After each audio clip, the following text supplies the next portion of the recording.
tip of the Malay Peninsula is the island republic of Singapore. Its capital city is also called Singapore.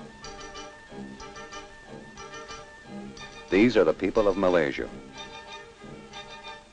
Most of them are either farmers, or fishermen, or miners.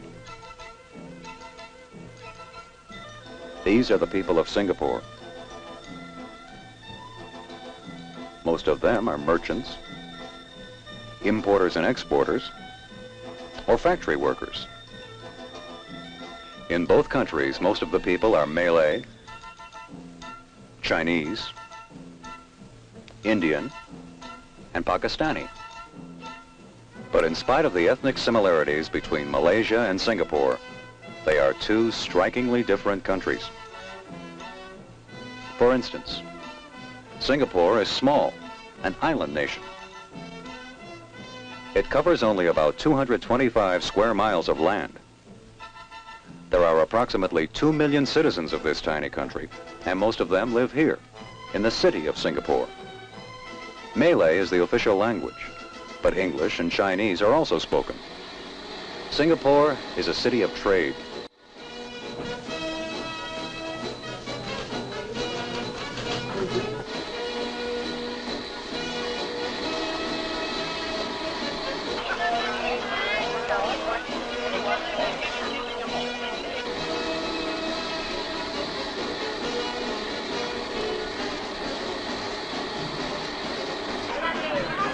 Billions of dollars worth of merchandise pass through Singapore from Asian countries, from Western countries, and from countries of the Middle East and Africa.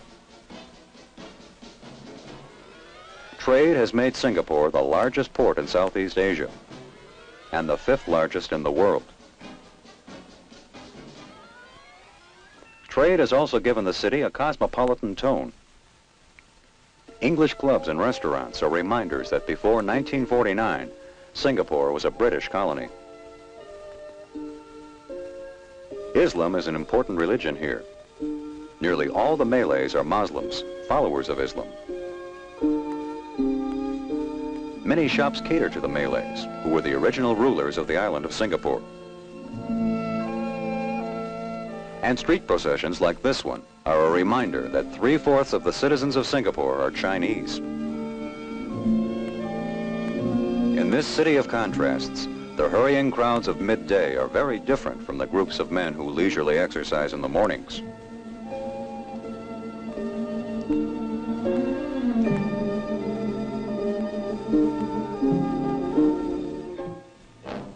And in the evenings, the young couples who dance to the latest music show another side of Singapore life.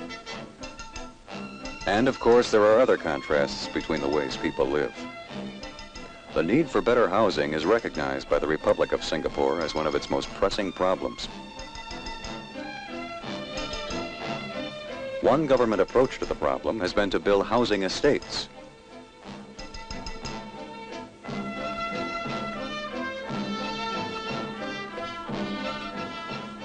Housing estates provide more than just housing for the people.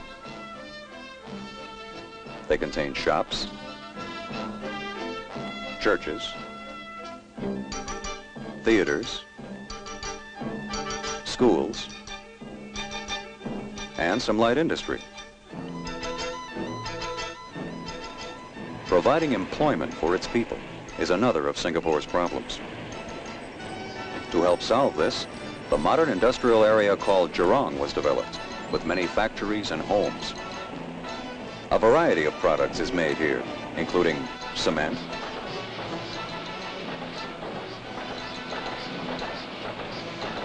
steel, and tires.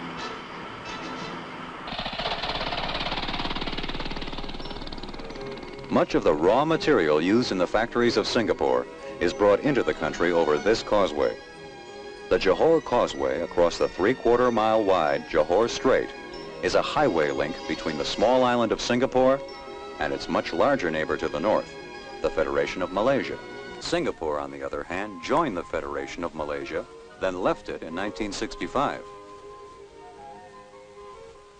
One of the reasons Singapore withdrew from the Federation is the cultural differences between the Chinese, who make up 3/4 of the population, and the Malays.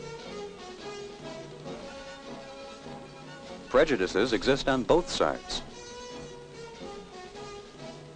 Malays and Chinese children attend the same schools today. It's hoped that education will help resolve the differences between their two cultures. The government of Malaysia is working to unify its people. Even though Malaysia and Singapore are politically separated, at least for the time being, they are still closely aligned economically.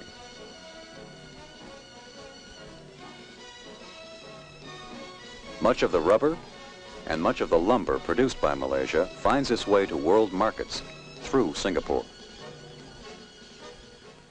And many of the goods imported by Malaysia first arrive in Singapore.